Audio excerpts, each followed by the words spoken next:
Hi everyone, I'm Kristin Cochrane and I'm the CEO of Penguin Random House Canada. When I was asked to do this talk, I did something I almost never do. I said yes. You all get it, we're all very busy. I don't feel I have enough time for my friends, my family, or myself. I tend to prefer, in fact today I especially prefer the idea of doing what you're doing, which is sitting in the audience and listening. And yet, something's changed. Why am I up here today? I am here because I believe in the importance of women talking, of women saying yes. It can be a hard thing to do, and I admit something I've only recently started doing again. Let me tell you why. When I was in my last year of high school, I was just putting the finishing touches on my university applications. And a man walked into Ecole Polytechnique in Montreal and killed 14 women. As most of you know, this was not a random act of violence. In fact, the killer had separated the men in the room from the women, and he talked about his hatred of feminists. It was an act of pure misogyny, aimed at women who'd had the audacity to enter the male-dominated field of engineering. For that, they were killed. That night, I watched the news with my mom. I was shocked, I was alarmed, and I was confused. And like so many women who watched the news, probably with their moms that night, I was changed by what I saw. The very idea that women in Canada, in a classroom no less, were being shot for their ambition, for their intelligence and their strength. This tragedy was such a personal wake-up call for me, especially as I thought of my own year ahead going into university. And I have to say it started to shape the decisions I made as I went to university, both those I made about my studies and what I did outside of the classroom. And then something happened. After university, I settled into a very comfortable life, and I got complacent. I chose a profession that attracts a lot of women, and I benefited from good health. I had the privilege of a debt-free post-university life, and I have to say this part is especially painful to admit. I let my guard down. In that complacency, I had begun to forget that I benefited from the struggle of the women who came before me. I forgot that because of them, I didn't have to fight in the same way they had to sit at the table, to be heard, and to be taken for granted that I had something important to say. I forgot to call myself a feminist. And in recent years, I'm proud to say, that has started to change. But things really came to a head for me on January 21st, 2017. That day, I was shaken to the core when I looked at signs held by protesters at the women's marches in DC and held elsewhere around the world. The ones that moved me the most were the ones held by women my mother's age, which said, "I can't believe we still have to protest this shit." That night, I called my mom, and I found myself apologizing to her through my tears.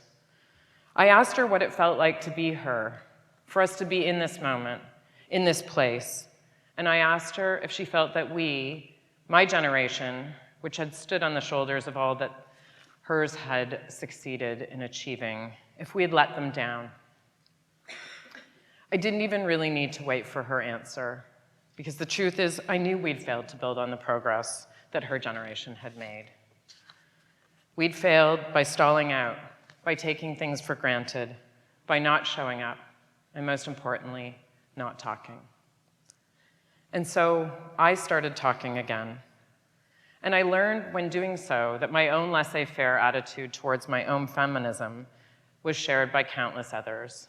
As I started talking to authors we publish, to colleagues, to female friends, members of the media, the conversations were very much around how we all shared similar feelings. And as that was the case, and we started confessing our guilt and our feelings, our fears and frustrations, we started moving together out of complacency and we started rousing ourselves into action. And so now I am here today on this stage, having accepted an invitation that I have to say, even a few years ago, I most certainly would have declined.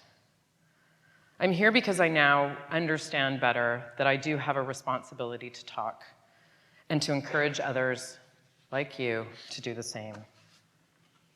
As a leader and a mentor, as a friend, a partner, a daughter, and a stepmother, I know I must make space for people and open doors where I can. And I know also that I have to walk the walk. I need to speak loudly, even when it would be easier or more comfortable to stay silent. I'll give you a recent example. I was on a business trip, and I was in a fairly relaxed social setting with a progressive male colleague, and he observed that he found me to be obsessed with gender politics. I think he expected me to be taken aback by this observation, to be apologetic and to defend. The truth is, I was taken aback, but not for the reasons he had imagined. I then took a deep breath, and I considered what I was going to say, and very quickly shot back with, "Thank you. I'm really glad you noticed."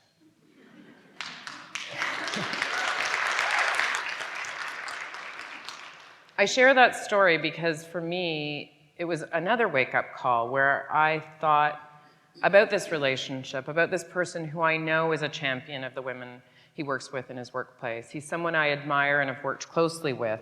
And the fact that I was having to have this conversation, that I was in 2018 having to take such a strong position in a social setting, it felt like it was a stark and urgent reminder for all of us about the importance and why we need to keep talking. So yes, I consider myself unapologetically obsessed with gender issues. We all need to be now more than ever.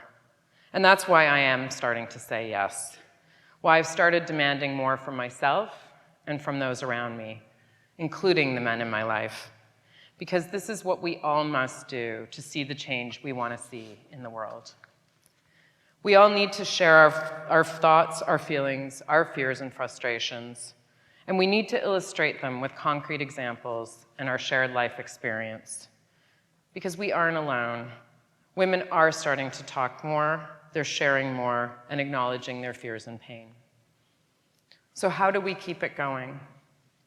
As a lifelong reader, I think books are a good place to turn to for inspiration and encouragement. I know, you're all surprised that as a book publisher, I'm recommending books. Shouldn't surprise you, but I do mean it very sincerely. I'm so encouraged by the global success of Michelle Obama's recently published memoir, Becoming, especially when I think of the girls and women and the lives that she will shape and change by sharing her story so open-heartedly. I'm equally inspired by the fact that she said yes. It's not something she needed to do. She didn't have to put herself out there for further scrutiny or open herself back up into the public eye.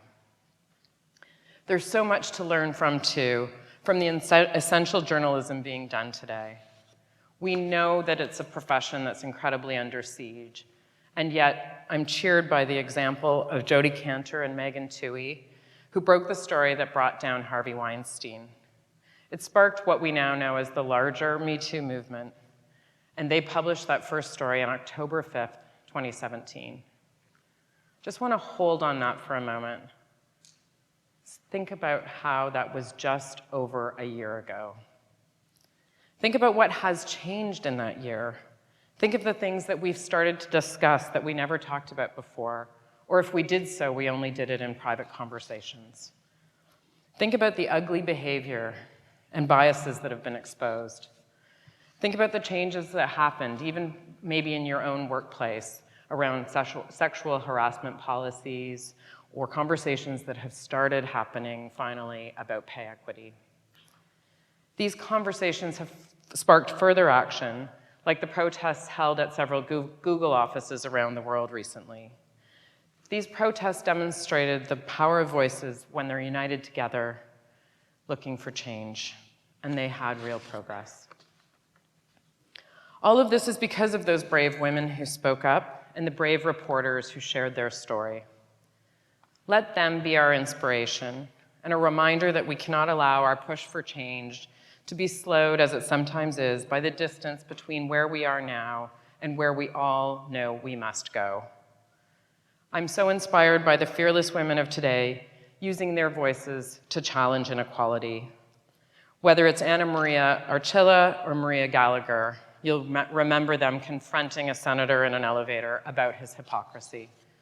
Or Hannah Gadsby and Annette, who's turned stand-up comedy inside out in order to share her pain and tell her story.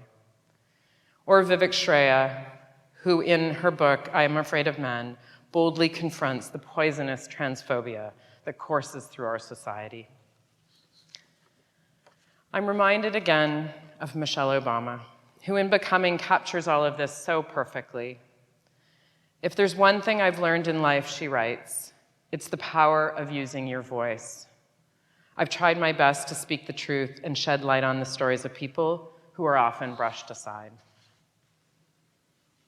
I think we all know it's a given that we shouldn't have to fight for control over our bodies, for reproductive rights, for equal pay.